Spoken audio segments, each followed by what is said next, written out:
Hello, and welcome to the Wonder Women segment of the Maker Mom podcast. I am your host, Katie Freeman. Every week I bring you 2 podcast episodes. Wonder Women segment every Wednesday with a female or non-binary maker of any kind.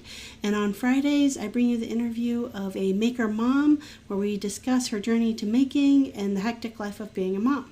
This week's Wonder Women segment is with Ashley Minney. And I'm super excited to get into talking about her journey into making, especially being a videographer for so many big YouTube makers as well. And I know you will enjoy this episode also. But before I hop into the interview with Ashley, I want to give a big shout out and thank you to the patrons over on Patreon. So thank you so much to brand new patron, Rachel of R. Moody, Bonnie, Toolmom Bonnie, toolmomstore.com, Laura, Oakley Soap Company, Mary Lou, Made by Mary Lou, Amy, Bison Valley Carving, Dan and Kelly, Reclaim Living Store, Brandy, Studio Obey, Kathy, One Girl and Her Tools, Ellen, Little Bear Furniture, and Ethan Carter Designs. Thank you all so very much. Without you, I would not for sure be able to produce 2 podcast episodes a week. So thank you so very, very much for your continued support. Make sure that you stick around to the end of the podcast so you can learn about how you can support it if you're really enjoying these weekly episodes. All right, but I also, one more thank you to throw out there before we get into the interview with Ashley. I want to give a big shout out and thank you to Mary Lou, who created the jingle for the Wonder Women segment. Thank you so very much. You did an amazing job. And Lindsay of Lindsay Creative, who did the artwork that represents the Wonder Women segment as well. Again, thank you both so very, very much. You need to make sure you look them both up at Made by Mary Lou and at Lindsay Creative on Instagram. Make sure you check them both out. Both of them have been guests of the podcast as well. Amazing makers, for sure need to check them out. All right, with no further ado, let's hop on into the interview with Ashley Minney.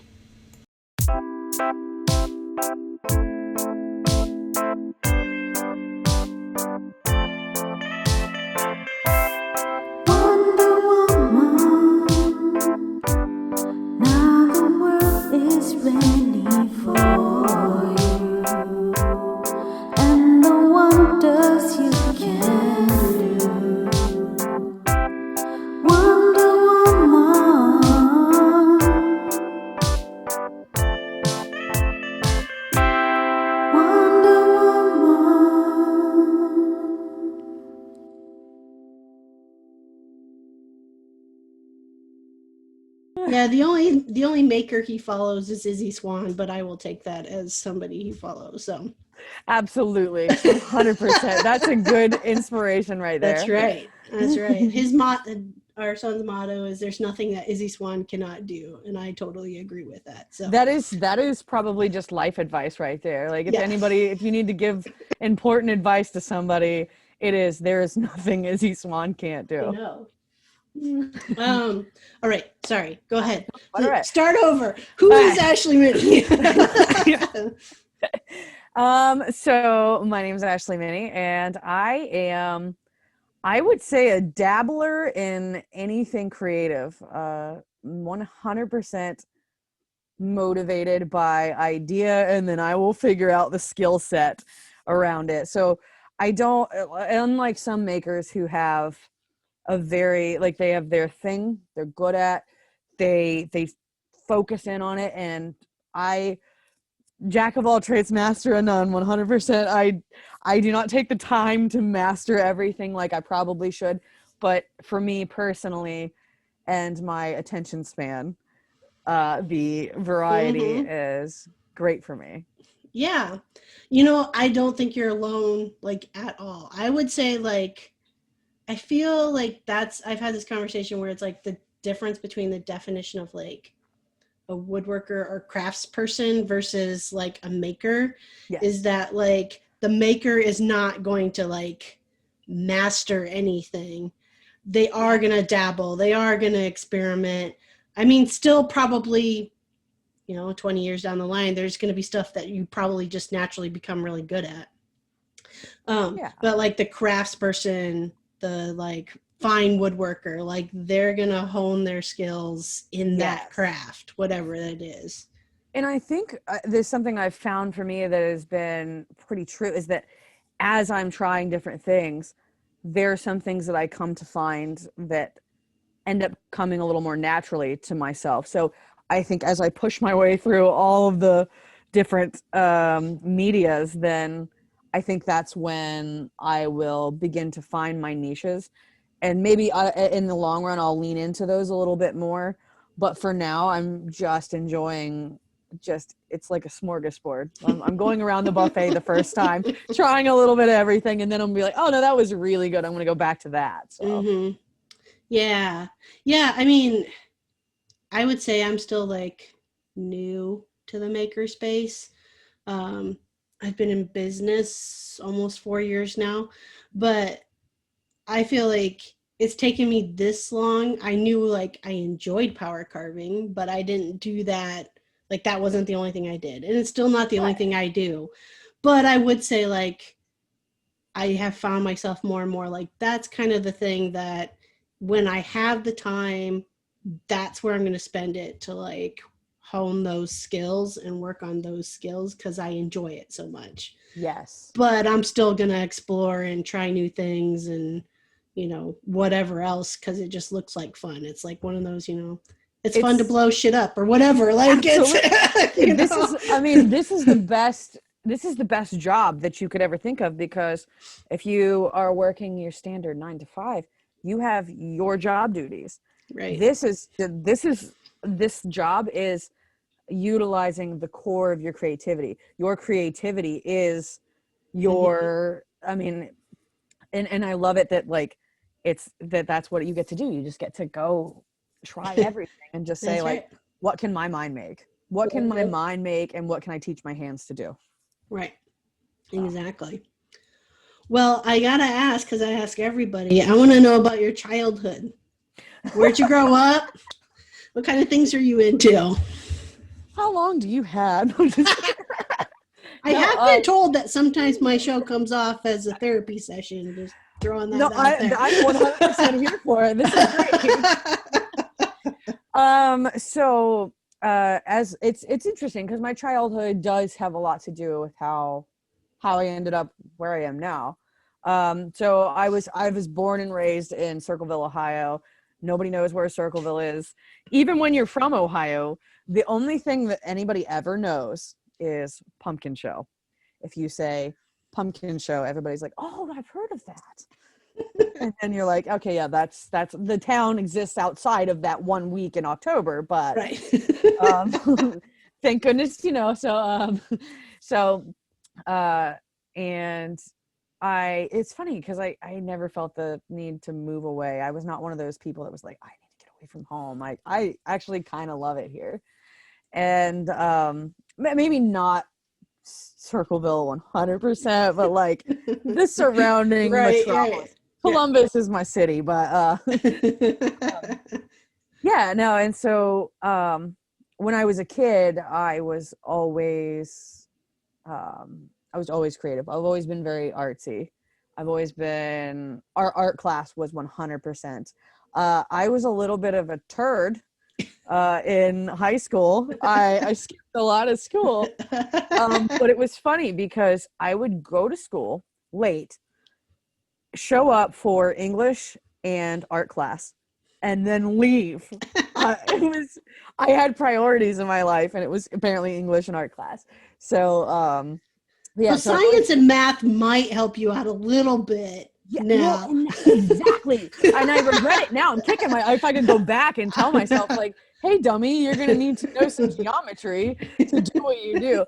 But the nice part is that once I had an applied reason to learn those things, then I was like, okay, now I want to learn this. And then so like all of my learning has been done post school because I had a reason to learn it and I had something I cared about. But when you're 16 years old and you're a punk or a turd and you're like, I don't need to do that. And it's like, no, you will, you poor little dummy, you.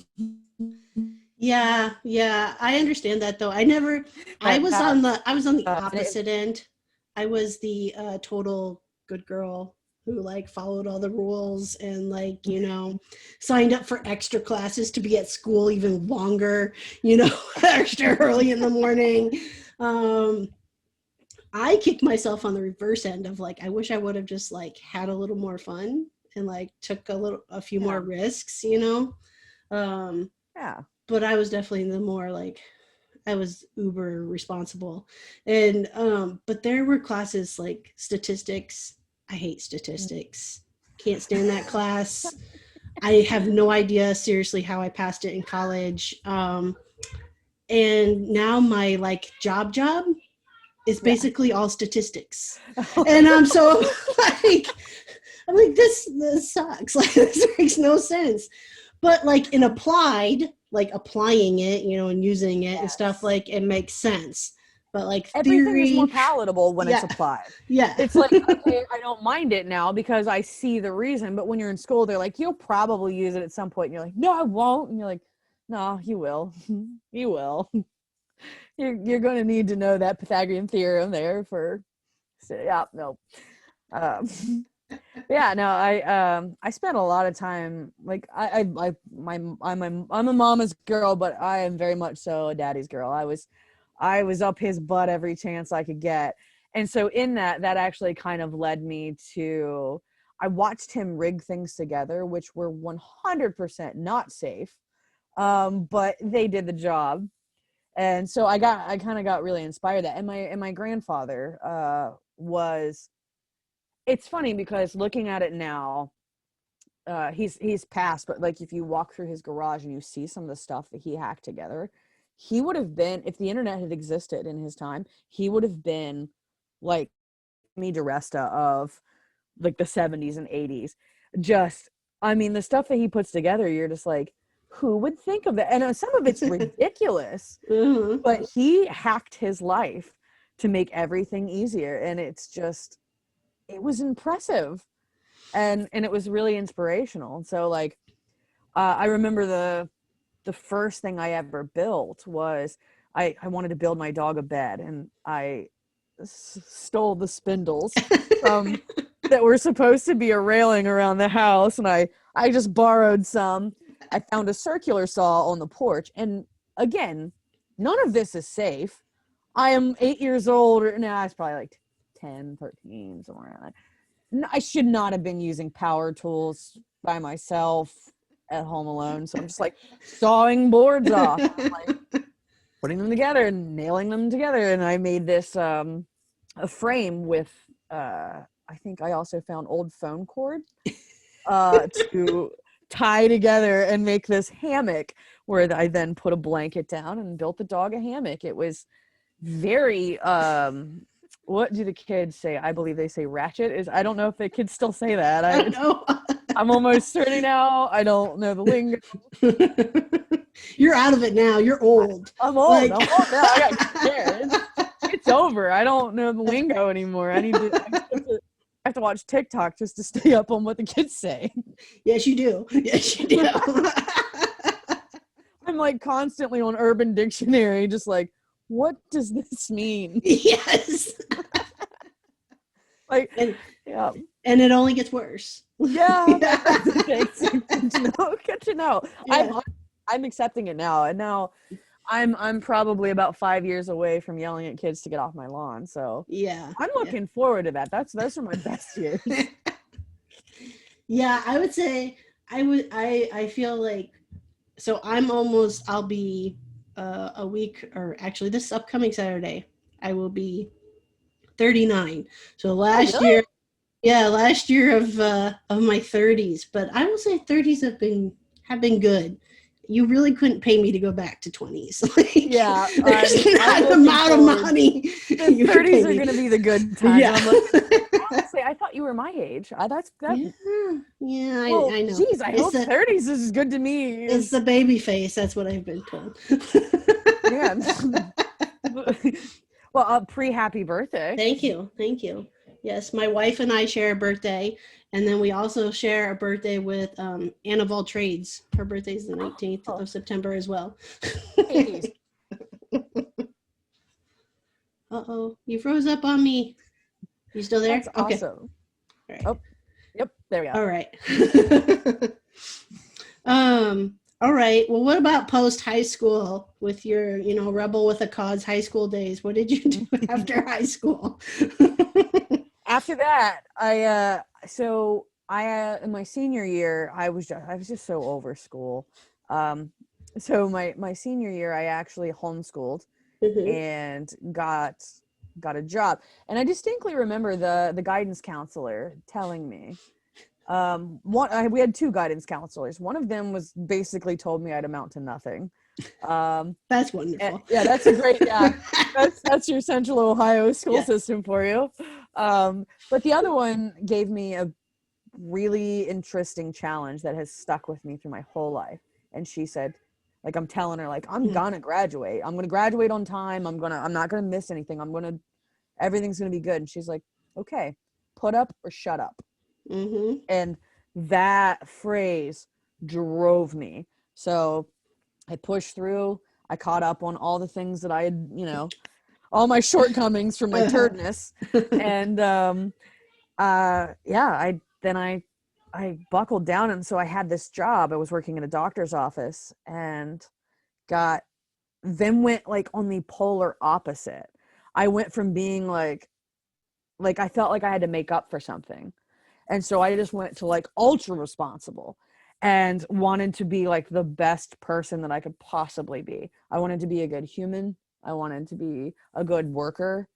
I wanted to be I just wanted to like keep punching through the glass ceiling. And so I didn't go to college. I was going to go to art school because obviously if that was the only thing I cared about, that seemed like the logical option, but it was so expensive. And with my parents, I fell into that weird bracket where they made too much money to, So didn't go to college, but yeah, I didn't go to college, but I got a job at a doctor's office. And then the doctor that I worked for said she was closing her practice. So then I was like, oh, now I have to go find a job. And I got lucky and ended up as a patient registrar in our local hospital. And I was 19 years old and working at a hospital. And I saw a lot of stuff. It was really intense. And I grew up really quick and was very happy for it, though, because I a lot it was a it built the foundation of me, I think. mhm. um it showed me what I was good at, that I was good, like I figured out what my strengths were. Yeah. So I figured out that like interaction with people was like something that fed me and that came naturally to me. And I figured out that I like that, like problem solving, fast paced action. So I worked night shift a lot, and as a night shift, you were the only one there. So it all fell on my shoulders, and I loved that for some reason. It's very masochistic of me, but I was like, yes, I want to be stressed out. Yes. But it didn't pay that much money. So then I set my sights on something else. I was like, okay, now I want money. So I was like, I'm going to get a state job. State jobs pay good. It's going to be a little hard pressed for me to find that without a college degree, but I think I can do it. And lo and behold, I ended up working for the Ohio Board of Nursing, Mm. and even more responsibility, but I had the great pay. I enjoyed the job a lot. Then I thought, okay, well, I want to do something that I maybe care about a little bit more. So I switched over to the Ohio Environmental Protection Agency. And that was actually the last job that I had before I quit it to be a maker. And I've got to say, I loved that job. I really did. And I absolutely loved my coworkers. Um, that whole place was great to me, but it still just wasn't enough. It wasn't Yeah. enough. I needed, like, there was a whole piece of me that I wasn't fulfilling. And I Mm-hmm. just, at some point I looked at my life and was like, this is all I have, which obviously after the accident became Yeah. very prevalent of like, wow, no, you really only have right now. You have no idea what could Right. happen. So live your life to the fullest. And I was like, this is the time for me to be able to fumble and recover later. Mm-hmm. We're early in the we're early in the game. It's time to do this. And Mm-hmm. so I Hail Mary, I went for it. So seriously, like, as somebody who still is predominantly a rule follower. Like I got kind of pushed into, like, I had been pushed into like, working for myself basically out of luck. Like, it kind of was like I'd been thinking about it for a while.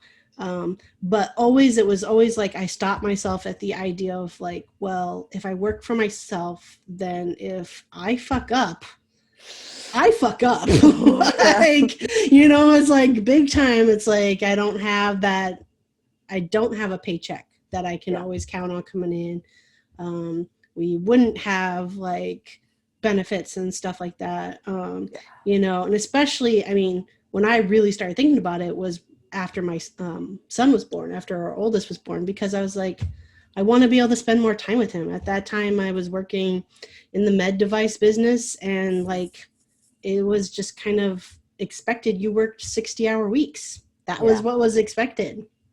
I'm like, so I leave like shortly after he gets up in the morning, and I get home shortly before he goes to bed.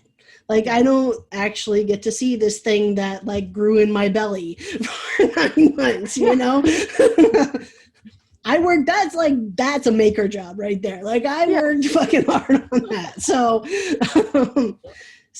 I had kind of been thinking about it, and then it was a bad reason, but my mom had a stroke, and so we basically like decided to move back from California to Iowa, and made that decision and sold the house and got moved within 6 weeks. It was like the craziest thing ever in my life.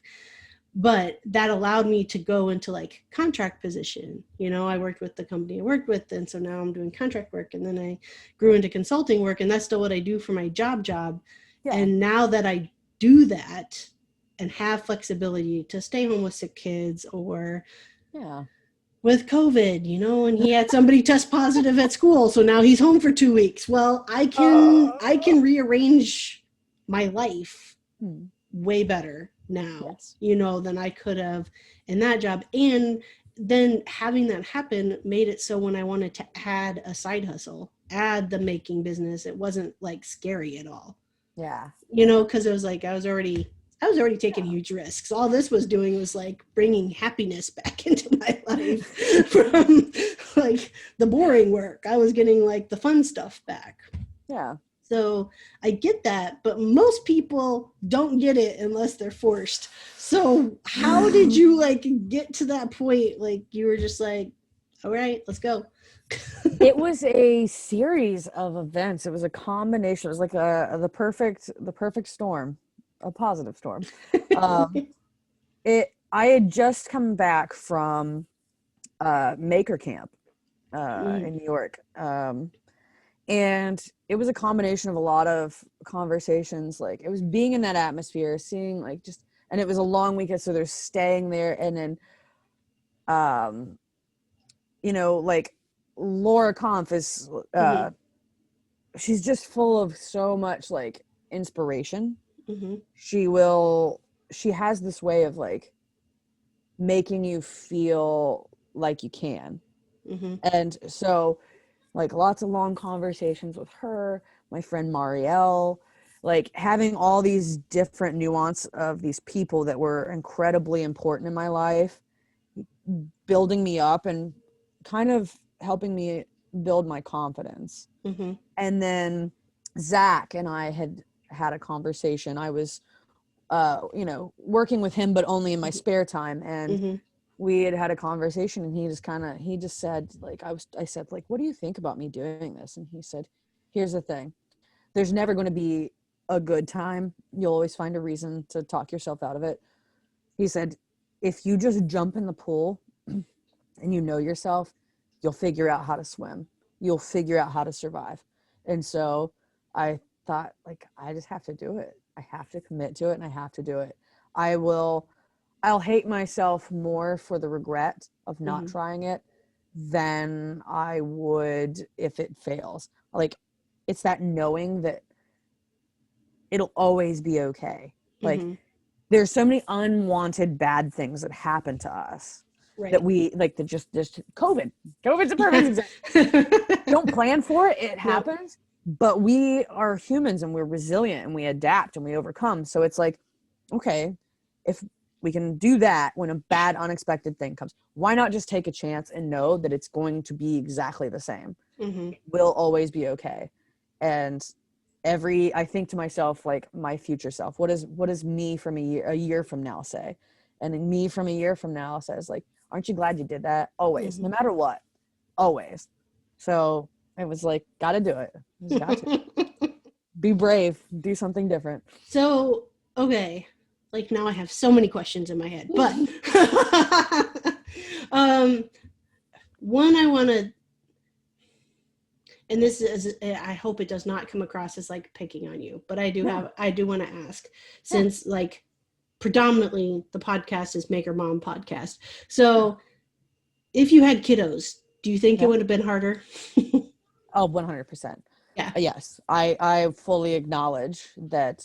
And that was kind of the thought, is like, I would eventually like to, have kids. So it's like, if I can do this now, then this won't be a thing that I question later when I do have that response. And if I can make it work now and bring kids into the life, then I'll have, you'll be ahead of the game for sure. Yes. Yes.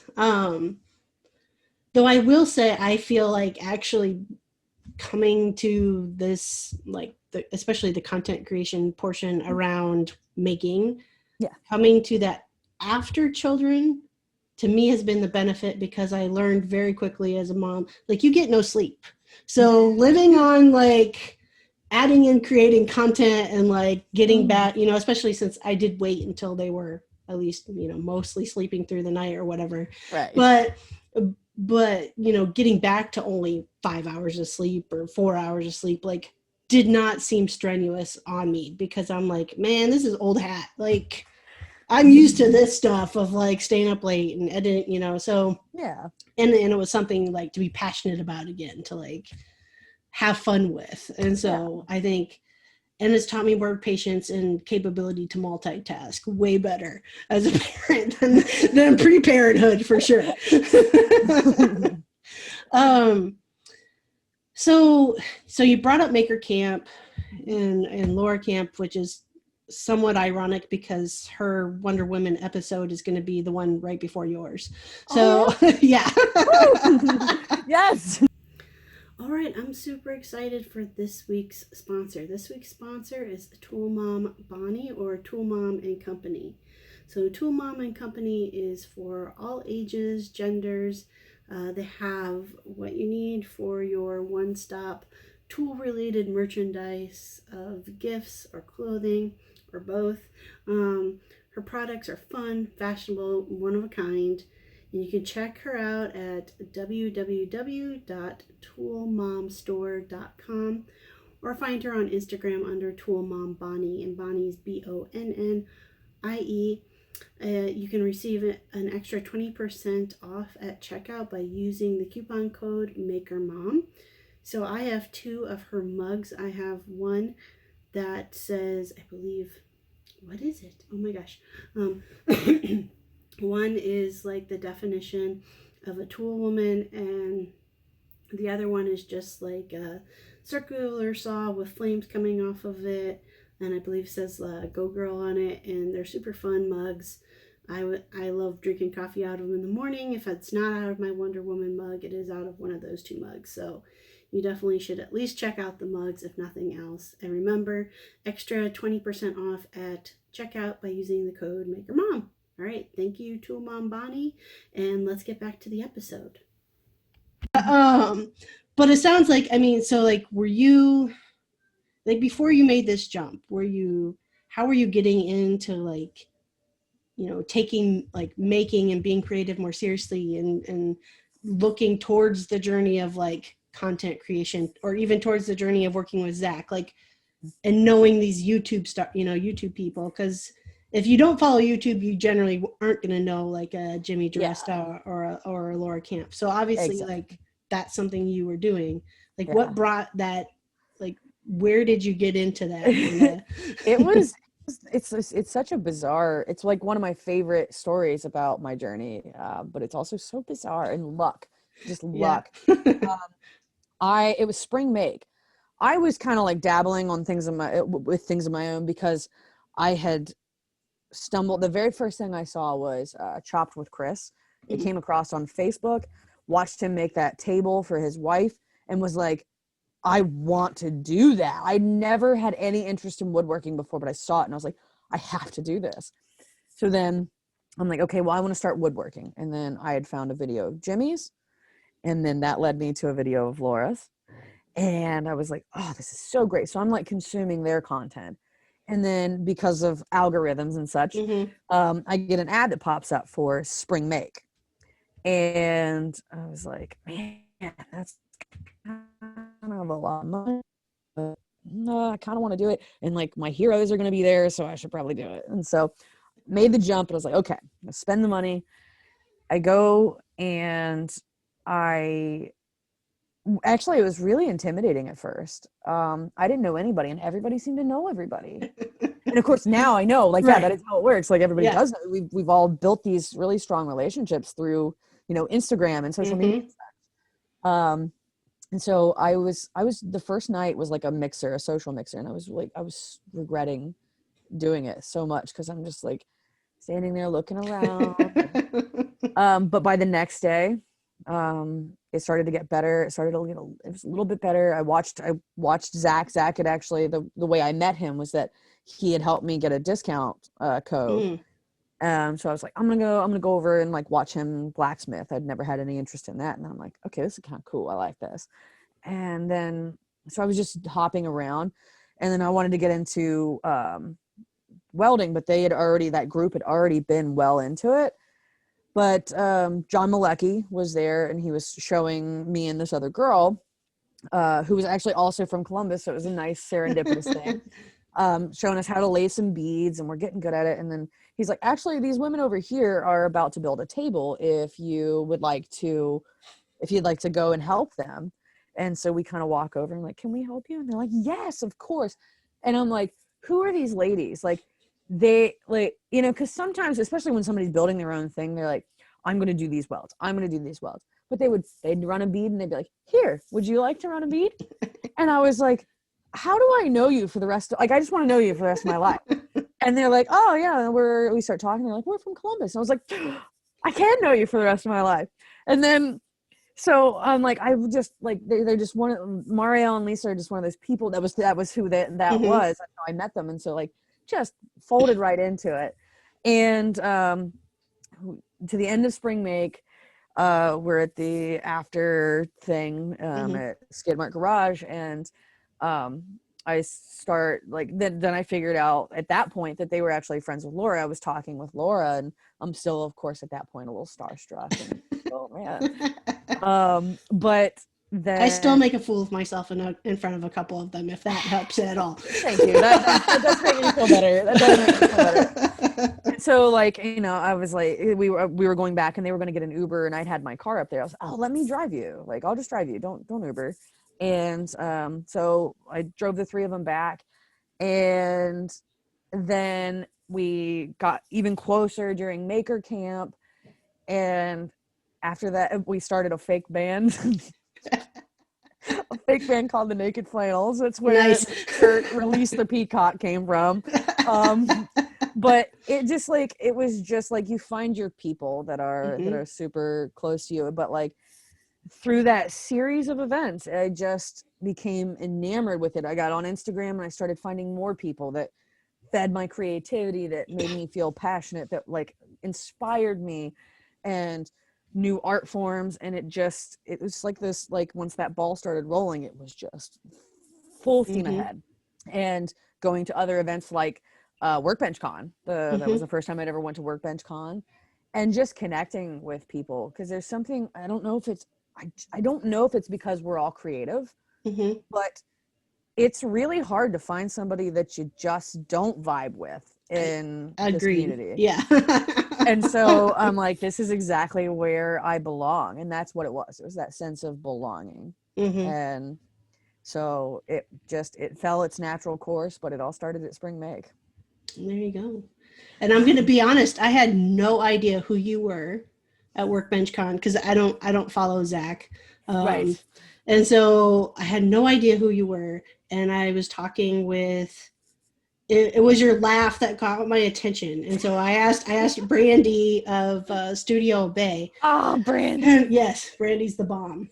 And Brandy and I are like, that's one of those kind of serendipitous stories, her and I. But I was like, who is that? Because she knew you, and she's like, that's Ashley. And I'm like, okay, who's Ashley?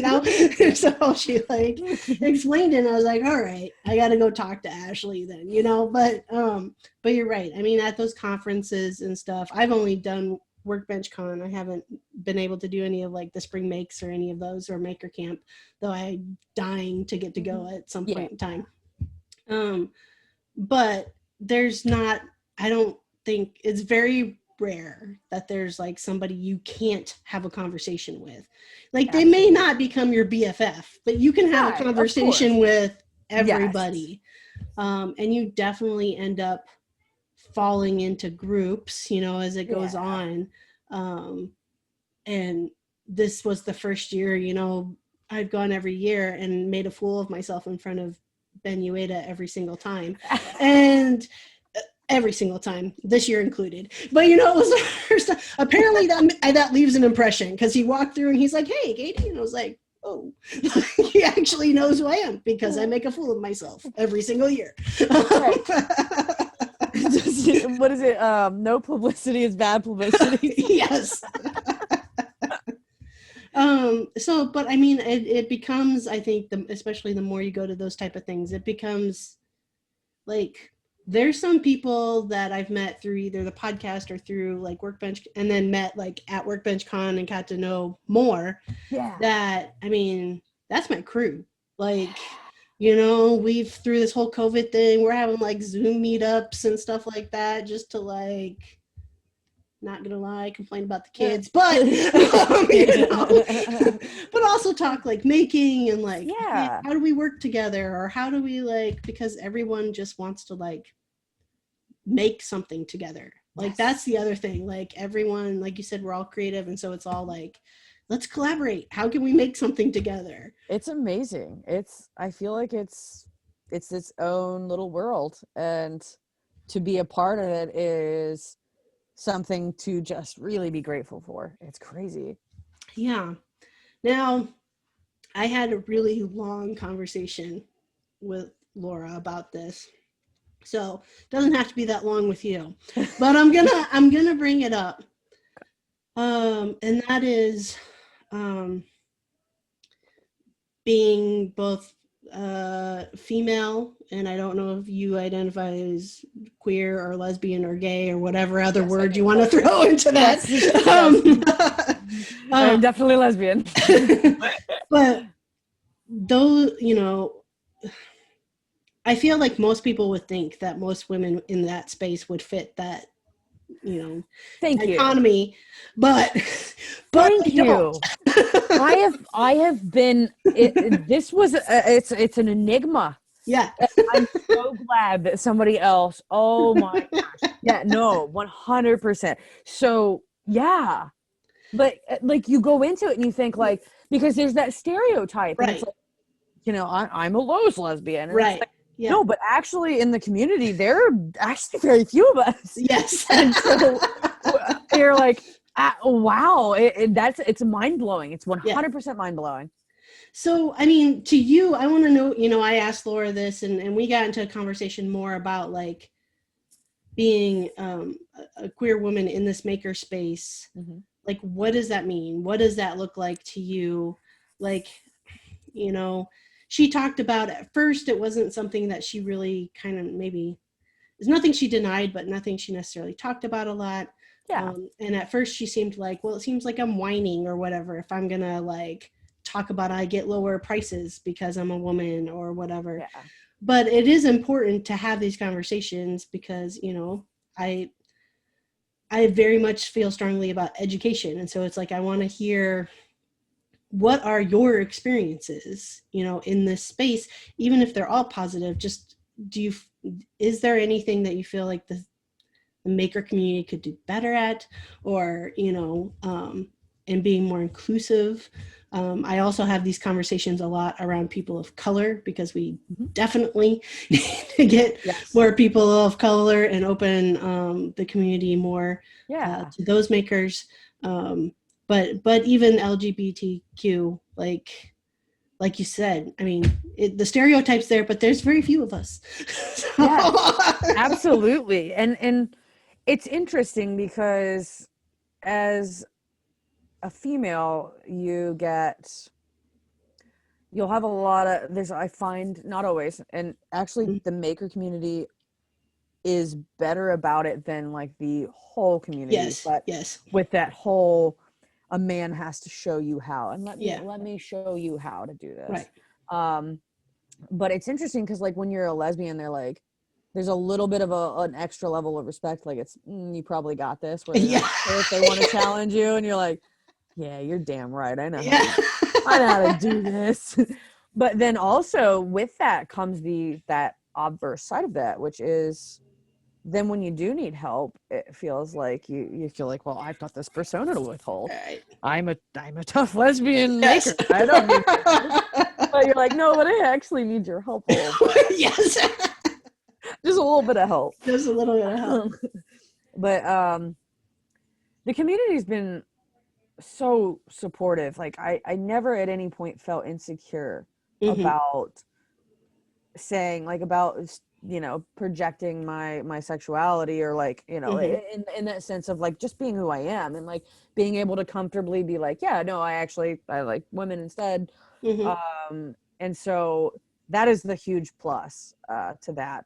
But there are some times, because we are actually in the minority of females, I sometimes feel a little bit like, you know, like I don't wear shorts, and I don't maybe present as like feminine, or like my Instagram pictures are not gonna, they're certainly not going to be, there are no pinups of that, you know. But like, well, also, you haven't been in every lesbian's garage, so you do not know that. That's true. somewhere there's from me in my boots and shorts, denim, my jorts. And there you go. Damn. What an honor it would be. Well, I see next year's Workbench Con, there being some posters being handed out, is all I gotta say. You know, I've got to actually, after this podcast, I've got something to talk to you about, that an idea that I've got blooming here, but that is a post-podcast conversation. But yeah, no, I think that there is that to grapple with, but I hear that too. And I always kind of tiptoe around this topic, because I don't wish any negativity to any of those other women makers. No, absolutely. Like at all. Yes. Like we're all this huge tribe, and we all work together, and that's the way it is. That's but what I makes also it a great community, is that diversity. Yeah, but I also don't want to steer away and like sugarcoat the realities. Yes, which are, one reality is women makers are going to get grosser comments than male makers. Yep, that is one reality, regardless of how you look. Yes, the women who could be pinned up on somebody's garage wall are going to get nasty comments, about their bodies and stuff. And then the women who look more like you and I are going to get comments about our sexuality, about, stop trying to be a dude. I could go on and on and on about all this stuff. That's the thing. We're like on both elements of it. We're both fighting our struggle, because at the end of the day, we're all just trying to be comfortable in ourselves. Right. And so, like the women that are wearing things that's comfortable for them, that's how they're comfortable, but they're going to be subjected to somebody's misogyny or whatever. Yes. And the same way as we're going to be subjected. And really what both of us are trying to do is, well, number one, we're trying to be ourselves, but number two, we also want to let, as public personas, we're trying to let our groups know that like this, you know, the women that are dressing in a different way than you and I, they're trying to let those women know you can look cute and work or or whatever. Like, don't let that be a barrier. And we're over here saying like, it's also okay to not look cute and sawdust in your hair and wear hats and it's fine. We're all like, but at the same day, our missions are the same, which is to get more people into our space and say, like, to encourage people and say like, just do you. And unfortunately, anybody that's trying to just do them, there's always going to be there's always going to be those naysayers. Like, well, I mean, the what I want to say I will not say on my podcast. So what I'm trying to get at is I'm and this is why I say my 30s have been good, and I think my 40s will be even better, as I've learned that as I get older, I'm no longer, because even though I like women, I still have ended up valuing the male gaze, which is not what it should be, right? And so I think in the end, we have to understand that what we create is not meant for the male gaze. It is meant for us to be us. And so how do we create content that shows that it's us being us and we don't care? You know? We do not care. Just to put that out there. We don't give a single shit. Yes. So one thing I challenged Laura on, or we kind of discussed, and again, I'm not trying to throw any makers under the bus, but what I talked to her about, because we had a similar conversation, and she talked about, you know, she has access to and conversations with, you know, what she called the godfather of the maker community, Jimmy. And, you know, and some of the bigger makers, like, those are her friends. Those are her actual friends. And so something I asked her, and I think it would be good to ask you the same question, is, do you think there's benefit if some of the larger male makers started talking about, you know, started talking about how their female counterparts get treated on social media, or even, I'd push that even further, start talking about Black and brown people being in our spaces?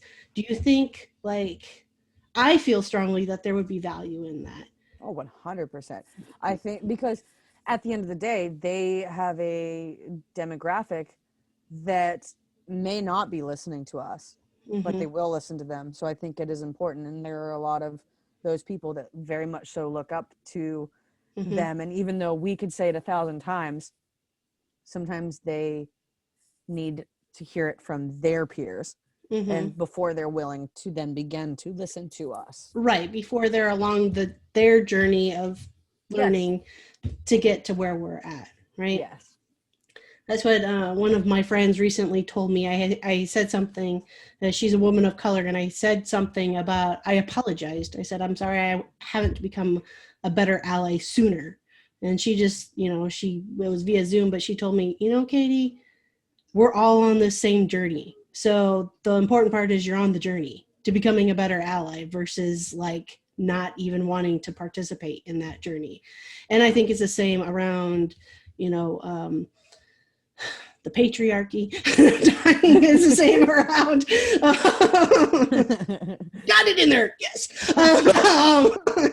It's the same around, you know, all of these issues, and people becoming empathetic and able to listen is like you said, you know, maybe it starts from hearing from their peers.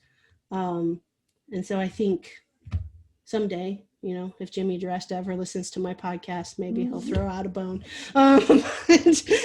Until then, it will be me fighting the good fight over here. I got your back. I did dress as Jimmy DeResta once for Halloween, so I could I could A just whole new segment of the podcast. Yes. Ask Jimmy Minnie. Yes. It was so funny because at Maker Camp, because I've spoken with Jimmy several times, and a lot of my close friends are also close friends with him. But at Maker Camp, he like comes up to me and I'm like, it's Jimmy. And then he walks up and just is like, so you did an impression of me, and I was like, oh. I think he got a good kick out of it. It was a whole thing. Zach's wife Tracy dressed up as Brett. So you have endured sitting through many child interruptions, which I appreciate. But we're at the end of our time together. So I want to give people a chance, to know how they can follow along with the Ashley Minney on all of the interwebs. I feel so official. That's right. Where can people find you at? So I'm very active on Instagram. Well, it depends. Sometimes I'm busy and I'm not as active as other times, but that is where I'm the most active. And that is at Minney. It's AMINNEY. It's funny because I get a lot of people that think my name's Amy because they read that. Oh, yeah. That in the Trebuchet video, it was a joke that they called me every A name other than my own name just as a joke, and Amy was one of them. So so there is that. Yes. But then I do have a YouTube. Most of my work is actually doing the videography for other makers, but I do create my own content from time to time. So I'm on YouTube, just Ashley Minney. And those are basically my only platform. Okay. I mean, I'm on Facebook too, but those are mostly like a friends thing. So. Yeah. Awesome. So well, I will have those links so people can follow along with you. Any particular video on YouTube that is your favorite on your channel? So the wrench rack that I made was it. Okay, I guess I am on Pinterest too, so I forgot about that. But it is. I am now calling myself a Pinterest one-hit wonder because the rest of the things I do get maybe like 40 views. Yeah. This thing is for me at my stature is great because it's like 168,000 views and nice 1,000 pins. And so I'm really proud of my wrench rack, and that was completely 100% an invention of my own that seemed to just really land well, and people were like, "That's a cool idea." Nice. So the wrench rack video is worth checking out. Okay, well, I have one of those one-hit wonders as well. I have one that's now it's almost 4 years old, but it's at like 200,000 views. And it has like, a crazy amount of pins on Pinterest too. It photographed well. So like with Pinterest, you just don't understand. It's about like TikTok. It just That's right. Awesome. Well, thanks for chatting with me. Oh, thank you for having me. I feel so very honored, and it was so nice to talk to you. Yes. Nice to get to know you better. We didn't really get to chat much at Workbench Con. Workbench Con it's so hard to like catch up with because there's always like somebody else that's like, oh, hey, how's it going? So you're like managing all these conversations. So it is hard to like when you have a new person, you're like, I just want to sit down and talk to this person. So this is great. I like this. Yes. So nice. I'll just have you on, regularly on the podcast. We'll just do a monthly meeting because I'm Jimmy Minnie, so it's exactly Jimmy Minnie. I'm telling you, it's going to be the new segment of the podcast. I got to work on my New York accent, There you go. All right, so again, that was Ashley Minney. I will include links on how you can follow along with her in the show notes for the episode, as well as if you're watching this on YouTube, down in the description below. The best and easiest way to find those show notes is freemanfurnishings.com/podcast. Okay? Or you can follow along with the Maker Mom Podcast on Instagram. That's just at Maker Mom Podcast. If you are really enjoying the podcast and want to help out, make sure that whatever you are listening or watching this episode on, that you hit that subscribe button. If you go to iTunes, leave a 5-star review or leave a comment down below. On YouTube, all of that helps the algorithm so others can find out about the podcast and listen to these amazing makers and their stories about their journeys into making. All right, and then if you're really, really enjoying the podcast, want to have your name added to the front of the episode, listed out with all the other patrons, head on over to patreon.com/MakerMomPodcast. There's a $1, $3, and $5 tier level that gets you different merchandise at each of those levels. And then there is a new $30 a month tier level, and that makes you an official sponsor of the podcast, gets your very own ad spot with whatever you want me to talk about for your business. Those spots are limited though, so if that's something you think you're interested in, definitely go check that out sooner rather than later. And then lastly, you can always get merchandise. Currently have the Maker Mom Podcast t-shirt with the Mom Squad listed on the back. That's the first 65 episodes of the Maker Mom Podcast. That's kind of in limited edition right now because by the end of the year, that Mom Squad listed on the back will be changing to be updated to include more moms. So if you want just the kind of the OG, the original Maker Mom Podcast Mom Squad, then you'll want to get one of those tees.